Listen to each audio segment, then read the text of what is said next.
promoting books, but I thought I'd do something a little bit different today and go through a little tutorial on how to spray edges. Now there's lots of different ways to do this, but I'm going to show you my method that I'm starting to find on how to spray edges on books that works really well for me.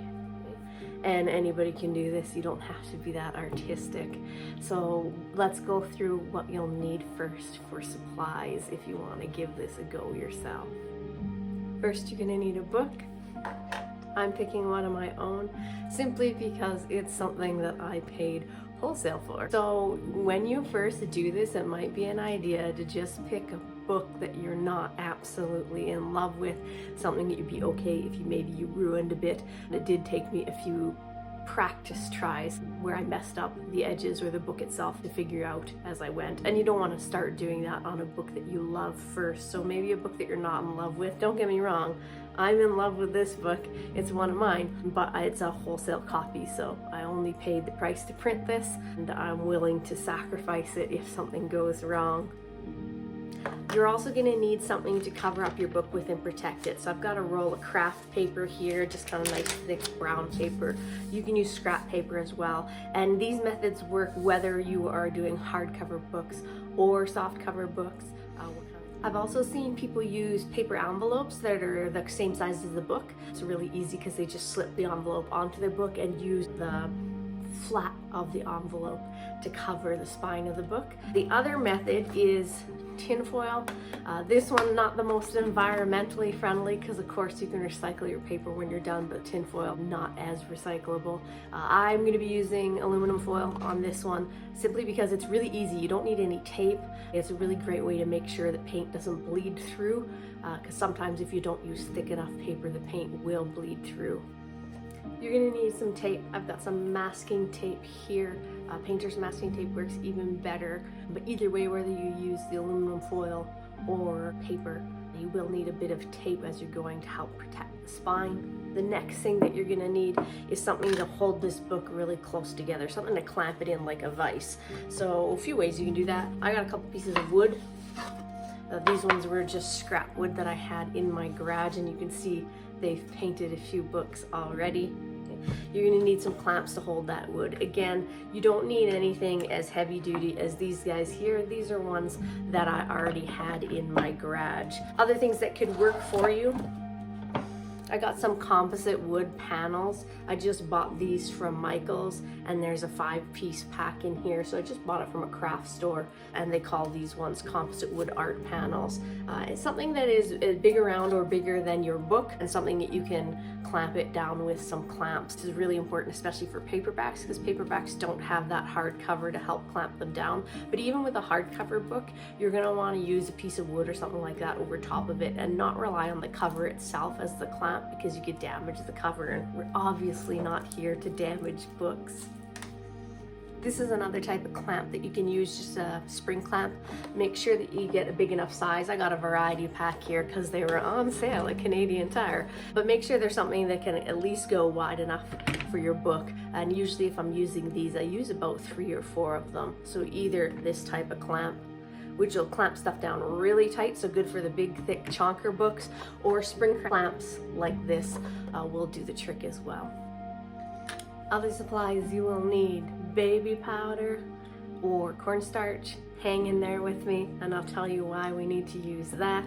You're gonna need paintbrushes. You can use synthetic. Natural is supposed to be best for the bristles, but synthetic works. Just try and stay away from, if you can, sponge brushes. Sponge brushes I find load too much paint onto the brush, and we want to avoid that unless you want to have a book that's got a beautifully painted edge but the entire book is glued together and you can't open the pages. So something with bristles, so that we can avoid getting a lot of paint on the edges, is going to work best for us here.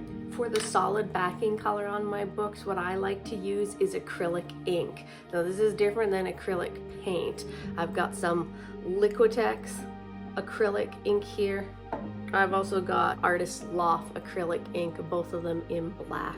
Acrylic ink is going to have the pigment a little bit finer, so it spreads easier, It's also going to be a lot thinner than acrylic paint. You can use acrylic paint really watered down for this as well. I've done that before, but if you don't water it down enough, you're going to have pages sticking together. And if you do water it down enough, you do lose some pigment, so it's a bit more of a faded color to the edge of your books.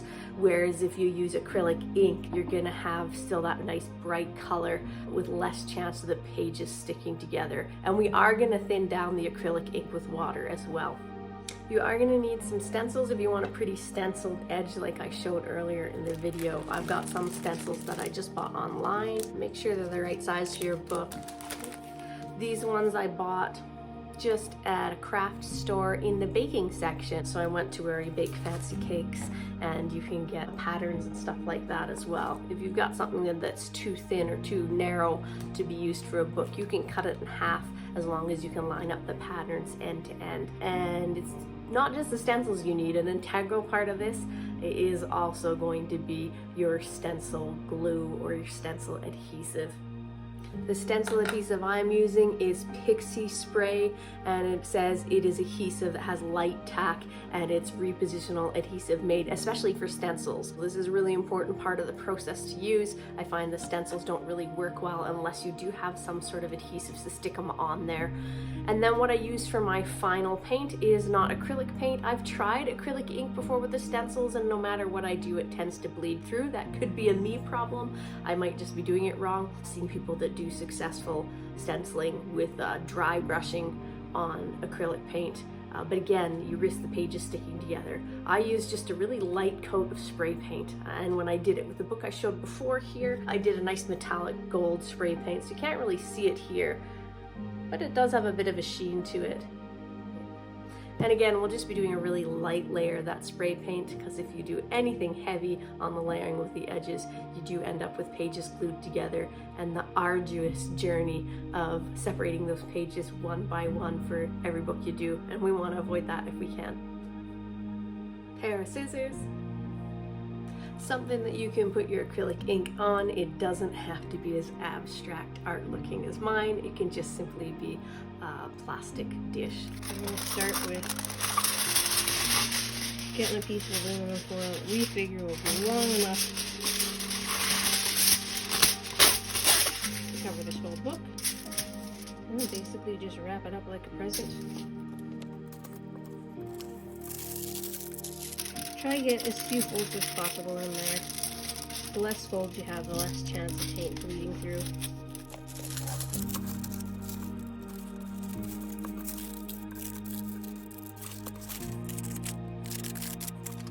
Once we're at this stage, I'm just going to take the scissors and I cut an angle towards the corner on each side.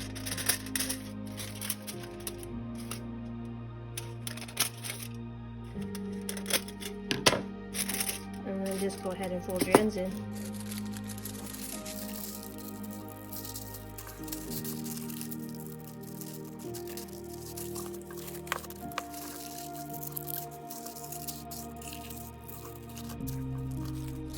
For these guys, you're just going to fold them back. And this is what the tin foil is really good for. You can just kind of shape it however you need.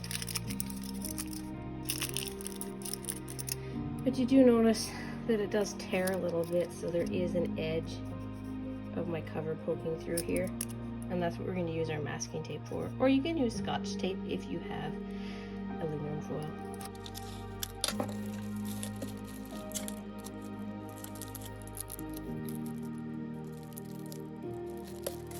Now the whole book is wrapped up.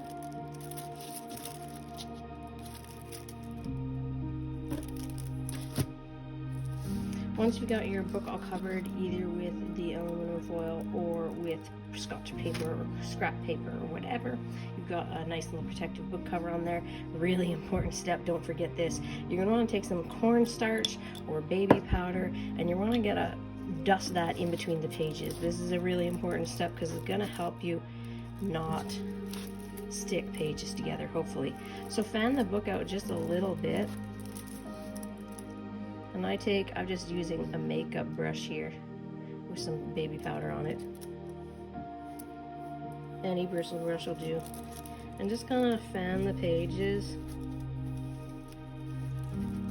Make a big mess, basically. And I like to kind of get a bit on top there and then just flip through. Make sure you're in a well ventilated area and get baby powder or dust or cornstarch dust everywhere. If it's baby powder, your books are going to smell lovely. I'm just going to use some of what I got down here.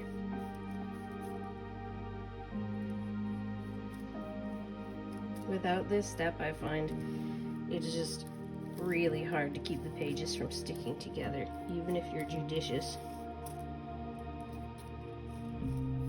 and sparing in your use of paint.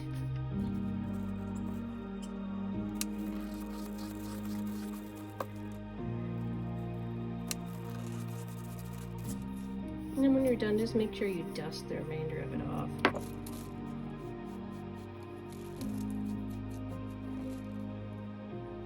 Next up, we're going to put our clamps on. You want to try and get the front edge of your book lined up with the wood so that everything is even. That way it's going to make it easier when you put the stencil on. The easiest way I found to do that is just to flip the book so that the edge is down and stand your pieces of wood or cardboard up alongside of them.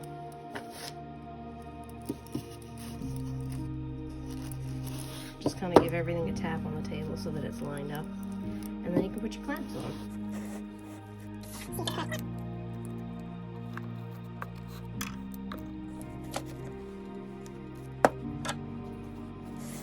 If you only have 2 clamps, that's okay, but clamp them closer to the edge of the book. You don't need as much pressure on the spine of the book, but it does help to have a little bit.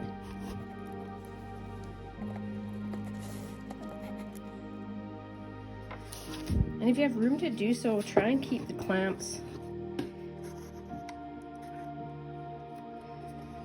at least these back ones outside the edges of the book. That way you've only got 1 clamp to paint around, because I'm going to have to get a paintbrush in under here. Okay?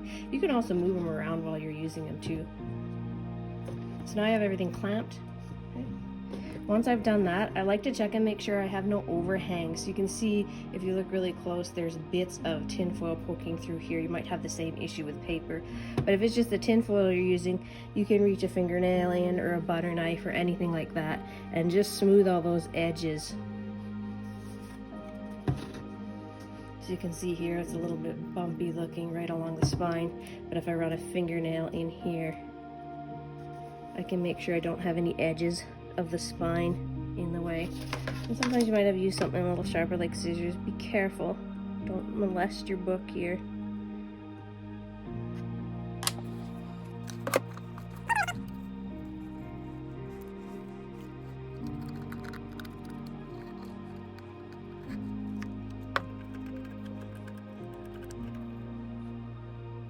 The next thing you're going to want to do after you've taking care of your edges, and I'm taking a brush. This isn't the brush that I used the baby powder on, and I'm just gonna dust off any of the excess baby powder that's in the way here, because we did use a lot and we don't want that getting on the paint.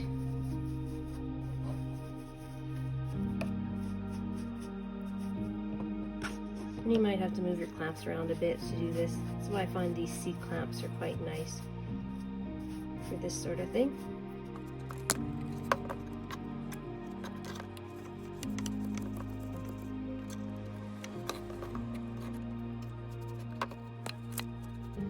So we're going to take our Liquidex acrylic ink, or you can use any acrylic ink that you can find. I'm just trying Liquidex today. Shake it up really good.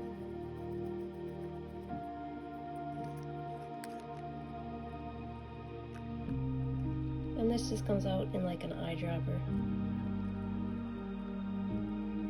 And I'm going to put enough to paint this.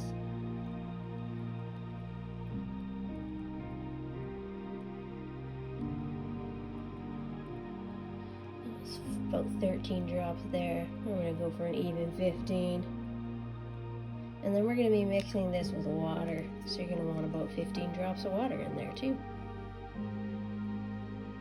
I'm going to be using a nice flat brush. I find that works best for me. Again, try and stay away from the sponge brushes if you can. And I'm just using the brush and my water And I'm just going to use the brush to drip 15 drops of water in with the ink.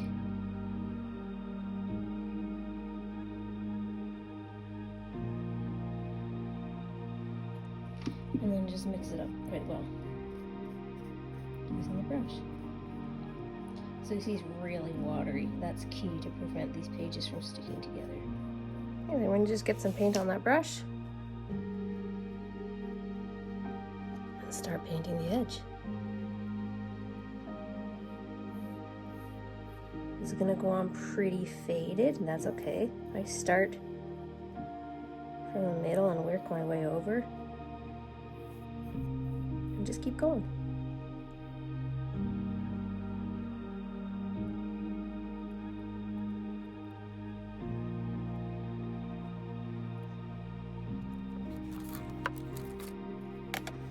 I ran out of ink here pretty quickly, so I'm going to put in 15 more drops.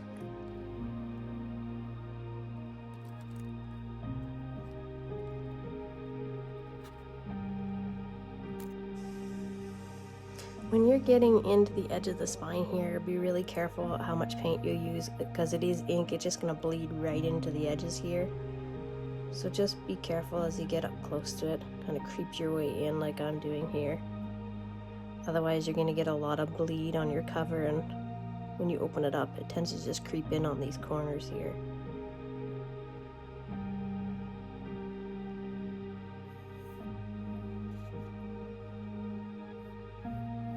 And then just keep going, filling in. You might have to do a couple of layers, but as soon as you're happy with the uniformity of the color, then we're ready to move to the next step.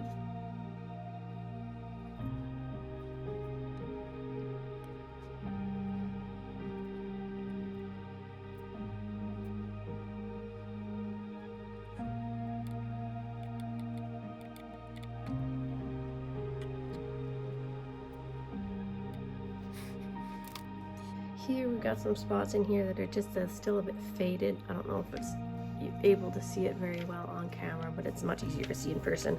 And if you have spots like that, it's okay to go over with a second coat, because we did thin this stuff out with just only the amount you need to get good coverage. And then stop after that. Hold back.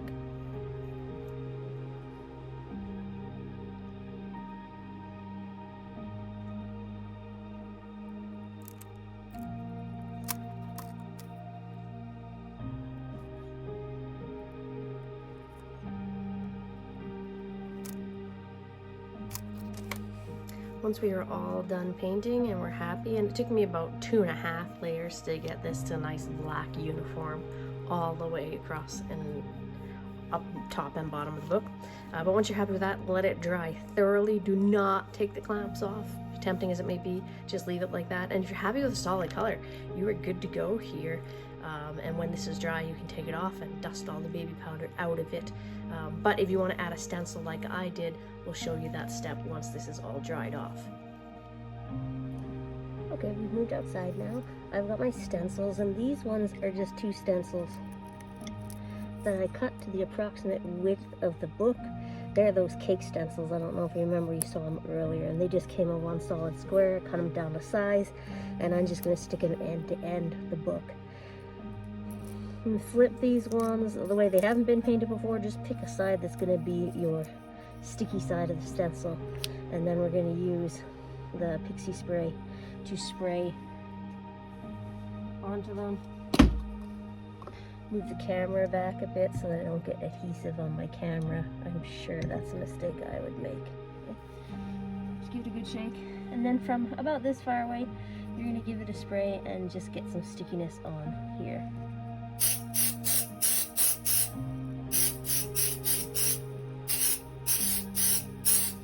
Okay, I've readjusted our clamps so that the book is sticking just slightly out from the wood. That gives the stencils an easier thing to stick onto here. Our stencils have had 60 seconds or so to get nice and tacky, and then you're just going to place them on the book.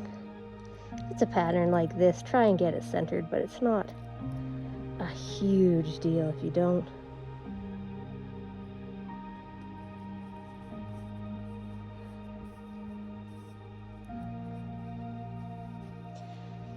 And this one's an easy enough pattern that I can kind of line it up.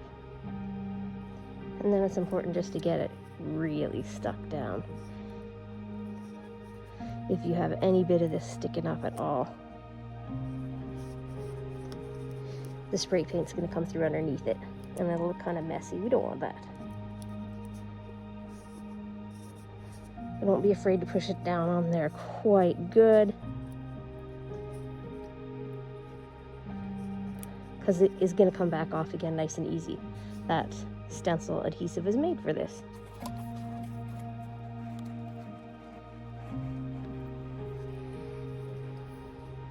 I'm just using a Rust-Oleum metallic paint, so we'll shake it up more than you think you need to. And then the really important thing is that we don't get too much spray paint on this. It is the lightest coating of spray paint ever. I have a box to kind of lead it up in. I like to spray paint almost 30 centimeters away from it, so it can be from way up here. And I like to give a test spray over the book, so on the side of the box, just in case I got a spray paint can that has like a clogged up nozzle. So it is just going to be the lightest spray of spray paint here.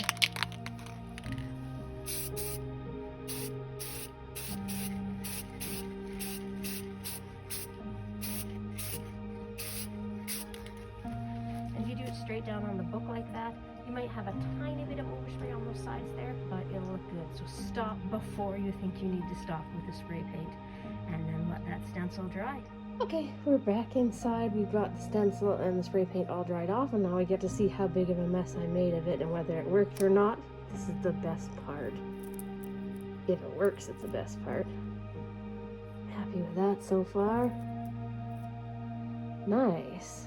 And if you're using stencils that you cut into 2 pieces like me, you're going to be tacky on the back from that stencil tack. That's alright, because if it's 2 pieces like this, you can just stick them right back together. And then you don't need as much spray next time.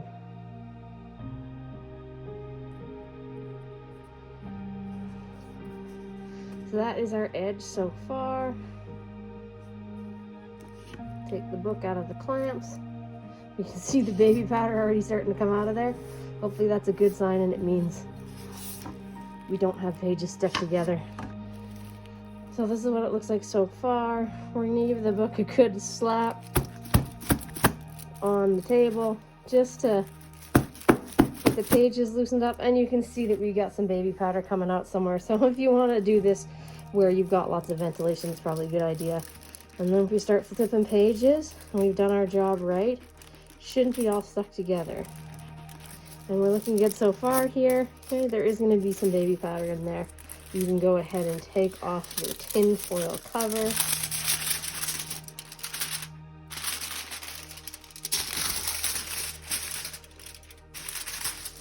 And other than having a lot of baby powder dust on this book here, which I can wipe off, she's no worse for wear. Okay, and we have that nice stenciled edge along this side, and the ends just in that solid color. You will see there's just that tiny bit of gold overspray, but if you spray the spray paint straight on, it looks pretty good. Let's get a better look at that sprayed edge after I've cleaned up the book. I got the rest of the baby powder out of the book. I usually use a hairdryer to do that. Be careful again that you're somewhere where you can get lots of baby powder or cornstarch everywhere. And now you can see we're all done. Let's take a closer look at the book. Okay, you are going to have some minor inconsistencies like that. Now if you want to get away from having just little paper fibers on the edge like this has, which are really only noticeable up close like that, you can use a sanding paper. Or when you have your book clamped, you would have to sand it. Here's how our stenciled edge looks. Get it nice and close. And the top edge, so you can see there is some paper fibers and a tiny bit of gold overspray there. But when you take a look at this book from further away, it looks pretty good. I could get even better job done if I needed to have really smooth edges by sandpapering the edges a bit. My sprayed edge books now, I put them into nice covered plastic, and they get sold individually wrapped at the conferences I go to. So thanks for watching, and time for me to shamelessly plug my books on my website. If you're interested in any of my books, come on and visit me at Shelley Campbell, authorandart.com. And I've got a whole bunch of books, including this one there.